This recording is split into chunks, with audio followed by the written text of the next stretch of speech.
नमस्ते बच्चों। हमने पिछली पार्ट में यह पढ़ा था कि रानी चींटी को आने में देर होने पर शेर गुस्सा हो गया था। अब हम देखेंगे कि शेर ने चींटी से क्या कहा। क्या चींटी ने शेर से माफ़ी मांगी? अब हम देखेंगे कि आखिर चींटी के साथ क्या हुआ है। तो बच्चों, अब अपने पाठ्य पुस्तक का पेज नंबर 14 खोलिए और देखिए कि रानी चींटी के साथ क्या होता है।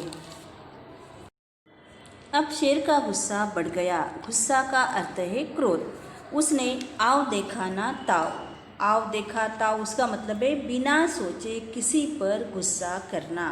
एक तो देर से आती हो, ऊपर से मेरे सामने जवाब देती हो। तो यहाँ जवाब का अर्थ है उत्तर। चुप हो जाओ वरना अभी जान से मार डालूंगा। और जैसे शेर ने रानी चींटी को देखा, उसका गुस्सा जो है और बढ़ते गया और उसने बिना सोचे समझे रानी चींटी पर गुस्सा करने लगा। और जैसे रानी चींटी ने जवाब दिया, उत्तर दिया कि महाराज मुझे लेट हो गई, मुझे क्षमा करो, तब शेर को और ज़्यादा गुस्सा आ गया और उसने कहा, तू मेरे सामने बातें कर रही हो, चुप हो जाओ वरना मैं तुम्हें क्या करूँगा, जान से मार डालूँगा।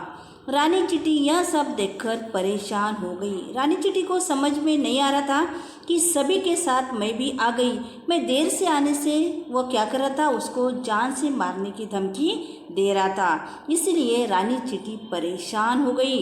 वह सोचने लगी कि करे तो क्या करे। तभी उसे एक उपाय सूझा। उपाय का मतलब है तरीका। वह तुरंत अपने मित्र कनखजूरे के पास गई और धीरे से उसके कान में जाकर कुछ कहा। और क्या हुआ कि वो परेशान हो गई कि मैं समय पर नहीं आई, लेकिन लेट आने के बाद भी मैंने प्रणाम तो किया है, लेकिन इतना गुस्सा कर रहा था चींटी रानी को कि चींटी रानी को कुछ भी समझ में नहीं आ रहा था। और वह सोचने लगी कि अब शेर महाराज का गुस्सा उतारने के लिए या उसका घमंड दूर करने के लिए कुछ तो भी उपाय तरीका हमें सोचना चाहिए। वह उपाय सोचने लगी और सोचते सोचते उसको एक क्या हो गया, उपाय तरीका समझ में आया। वह तुरंत जो उसका मित्र था कनखजूरे, उसके पास चली गई और उसके कान में कुछ बातें करने लगी। और दोनों ने क्या करा, शेर महाराज का घमंड दूर करने के लिए दोनों ने योजना बनाई और मंद मंद मुस्कुराने लगे। मंद मंद का अर्थ है धीरे धीरे, अपने ही मन के अंदर वह हंसने लगे। उधर शेर भोजन करके विश्राम करने लगा। विश्राम का मतलब है आराम। कुछ ही देर में उसे अच्छी नींद आ गई और वह पेड़ के नीचे सो गया। कनखजूरा चुपके से शेर के कान में घुस गया। उसने शेर के कान में जोर से काटा। अब तो शेर परेशान हो गया और दर्द से तड़प हुआ, क्योंकि यहाँ रानी चींटी ने उसका घमंड दूर करने के लिए किसकी सहायता ली, अपने मित्र की। जिस तरह आप भी क्या करते हैं, कुछ समाधान पाने के लिए अपने मित्र से बातचीत करते हैं ना, उसी तरह रानी चींटी का मित्र कौन था, कनखजूरा।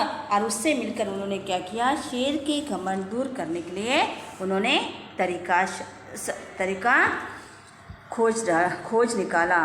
कनखजूरा चुपके से शेर के कान में घुस गया और जैसे शेर के कान में कनखजूरा घुस गया और वह उसके कान में जोर से काटा। अब तो शेर परेशान हो गया, दर्द से तड़प उठा और वह इधर उधर उछलने लगा। अब तो शेर परेशान हो गया और दर्द से तड़प उठा, वह इधर उधर उछलने लगा, क्योंकि उसके कान में कनखजूरा जो क्या कर रहा था, कान में जाकर जोर जोर से काट रहा था, जिसके कारण शेर को बहुत दर्द हो रहा था, जिसके कारण वह क्या करने लगा, यहाँ वहाँ भागने लगा और उछल कूद करने लगा। तभी उसका दर्द कम नहीं हुआ। इतने में जंगल के सभी जानवर भी वहाँ आ गए। शेर इतना ज़ोर ज़ोर से चिल्ला रहा था कि उसकी आवाज़ सुनकर जंगल के सारे जो पशु पक्षी है, जानवर है, वो सारे उसके पास आकर खड़े हो गए। उनको समझ में नहीं आ रहा था कि हमारे जंगल के राजा इतने ज़ोर ज़ोर से क्यों चिल्ला रहे हैं। शेर के कान का दर्द बढ़ता ही जा रहा था और वहाँ कान के अंदर कन खजुरा उसको कान के अंदर काटते जा रहा था, जिसके कारण उसके कान का दर्द बढ़ते ही जा रहा था। सभी जानवर आकर चुपचाप शेर के सामने खड़े हो गए।